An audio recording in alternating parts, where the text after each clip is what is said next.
आपको दीपक भवन में आप सबका हृदय से स्वागत है। नमो बुद्धाय। तो अपनी ज्ञान मार्ग की साधना को आगे बढ़ाएंगे और आज हम जानेंगे कि मन को हम कैसे शांत, निर्मल और सबका हितकारी बनाएं और कैसे अपने मन को लगाम लगा सकते हैं। एक उदाहरण के लिए, जैसे कि आप समझ लो, किसान के पास एक ज़मीन रहती है। अब वो उपजाऊ है या बंजर है, ये उसे तभी ज्ञात होगा जब उसमें कोई बीज डालेगा। नहीं, उससे पहले कैसे पता चलेगा कि ये भूमि उपजाऊ है या अच्छी है या बुरी है, जैसी भी है। तो खेत किसान खेत में बीज डालता है। अगर फसल अच्छी नहीं होती है, फसल कटीली हो गई और बिना पौष्टिक का अनाज उसमें होगा, तो मतलब ज़मीन में कुछ कमी है। और कुछ ऐसा करें जिससे ज़मीन की मिट्टी हमारी उपजाऊ हो जाए और उस पर हमारी फसल अच्छी हो जाए। तो किसान ने एक बार खेती करके ये जाना कि हमारी ज़मीन कैसी है।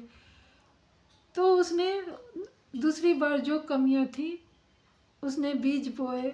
फिर जिस प्रकार से उसे कमी नज़र आई थी, उसका उपाय करके, जैसे कि खाद पानी या फिर कीटनाशक दवाइयाँ डाल के, उसने उस ज़मीन की मिट्टी को बहुत ही मजबूत और उपजाऊ बना दिया, जिससे कि अगली बार की उसकी फसल बहुत ही अच्छी हुई। और उसका जो भी अनाज था बहुत ही स्वास्थ्यवर्धक था। उसमें सारे जो भी ज़मीन के तत्व होते हैं उस मिट्टी में आए और उस मिट्टी से उस अनाज में हुए, जो कि वही अनाज हम लोग खाते हैं। ये भी एक शरीर मिट्टी का ही है। अभी समझ लो कि जो मिट्टी में जो चीज़ें, खनिज लवण सब पाए जाते हैं, वही सब चीज़ों से, खनिज लवण विटामिन सब चीज़ों से ये शरीर भी बना, और इसको भी वही सब चीज़ें चाहिए। जैसे कि आप सर्कल देखते हैं, आप खाना खाते हैं और खाना खाने के बाद जाके वो पौष्टिक चीज़ें हमारा शरीर ग्रहण कर लेता है। बाकी की जो नश्वर चीज़ें होती हैं या फिर जो हमारे शरीर के लिए उपयोगी नहीं रहती हैं, वो हमारे पेट में जाके और निकासित हो जाते हैं, जिसको हम मल मूत्र बोलते हैं। और वो जाके धरती में फिर समा जाती हैं और वो एक अच्छी खाद का काम करती हैं।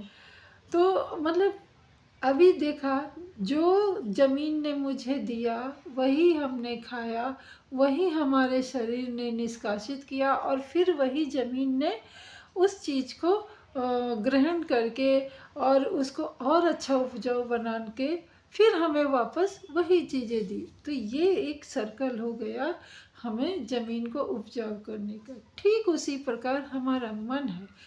हमारा मन एक ज़मीन है, एक भूमि है, और विचार हमारे क्या हैं? बीज हैं। हम जैसे विचार अपने मन में लाएंगे, वैसे ही फसल हमारे व्यवहार की बनेगी। तो यहाँ पे हम क्यों ना अपने विचारों को अच्छा करें, सुंदर करें, सुदृढ़ करें, जिससे कि वो हमारे मन को जाके, हमारी मन की ज़मीन में जाके अच्छे उपजाऊ फसल तैयार हो, और वो फसल हमारे व्यवहार रूपी बाजार मतलब संसार में दिखाई दे। हम जिससे बात करते हैं समाज में, और मतलब अपने आसपास का माहौल जो भी रहता है, देश समाज घर परिवार जो भी रहता है, हमारे बात से, हमारे व्यवहार से, हमारी मनोदशा से ही सामने वाला प्रभावित होता है।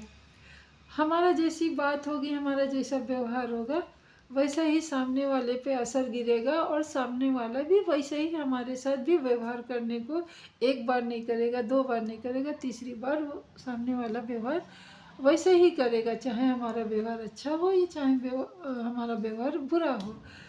तो हमारी यही आशा है कि हम अपने मन की ज़मीन पे एक अच्छी फसल और एक अपने मन को एक उपजाऊ ज़मीन बना के उस पे एक अच्छी और विस्तृत रूप से फैली हुई फसल बनानी चाहिए, जिससे कि हमारा मन तो महके ही महके, हमारे विचार तो महके ही महके, और उन विचारों से और उन विचारों के व्यवहार से हमारा पूरा संसार महके, हमारा घर परिवार समाज देश सब महके, सब प्रफुल्लित हो तो कितना अच्छा होगा। अभी वर्तमान में ऐसी नैतिक शिक्षा भी हमारे स्कूलों में भी नहीं दी जा रही है। यहाँ तक कि हमारा जो इतिहास के पन्ने थे वो भी निकाल दिए गए, जो नैतिकता का पाठ था वो भी नहीं पढ़ाया गया। आप लोग पिछले 10-20 साल पीछे मुड़ के देखते हैं तो देखते हैं कि उस समय के जो युवा लोग थे आज वो बुज़ुर्ग हुए हैं, जैसे कि मैं, तो कुछ ना कुछ नैतिकता थी उस समय, क्योंकि हमारे स्कूल में, हमारे समाज में, हमारे घर परिवार में कहीं ना कहीं नैतिकता की बातें थी। परंतु इधर पिछले कुछ सालों में सोच लो कि 10-15 साल हो गए, जो उस इस समय जो भी 10-15 साल पीछे जो भी हमारे बच्चे हुए हैं या युवा लोग जो अभी हो रहे हैं, तो उनमें नैतिकता का पतन का कारण ही यही है, क्योंकि उनको नैतिक शिक्षा ही नहीं दी जा रही, ना घर में, ना स्कूल में, ना समाज में। और आधुनिकता के नाम पे मोबाइल सबके हाथ में आ गया है, तो उस मोबाइल में दुनिया भर की अच्छी बुरी सब चीज़ें हैं, जिस पे बिना कोई प्रतिबंध के, चाहे वो बच्चे हों, चाहे बड़े हों, चाहे बूढ़े हों, सब स्वतंत्रता के साथ विचारों को ग्रहण कर रहे हैं। परंतु अपना कोई नहीं रहा, अपने जीवन में उसको कोई नहीं उतार रहा। उतार तो रहे वही बातें जो समाज को दूषित कर रही हैं, मैला कर रही हैं और खंडित कर रही हैं। तो क्यों ना हम अपने ध्यान साधना के माध्यम से, या फिर बुद्ध के जो विचार हैं उन्हीं को माध्यम बना के अपना फिर से खराब होता समाज, अपना खराब होता परिवार, अपने खराब होते युवा को संभाल ले। यही मेरी आशा है। मैं अपनी वाणी को यहीं विराम दे रही हूँ। मिलते हैं अगली वीडियो में, तब तक के लिए नमो बुद्धाय। मंगल हो आपका भी, हमारा भी, और सृष्टि के समस्त प्राणियों का मंगल हो। इसके लिए आपको नैतिकता का पालन आज खुद करें और अपने घर पे या परिवार में अपने बच्चों को भी सिखाएं कि नैतिकता होती क्या है।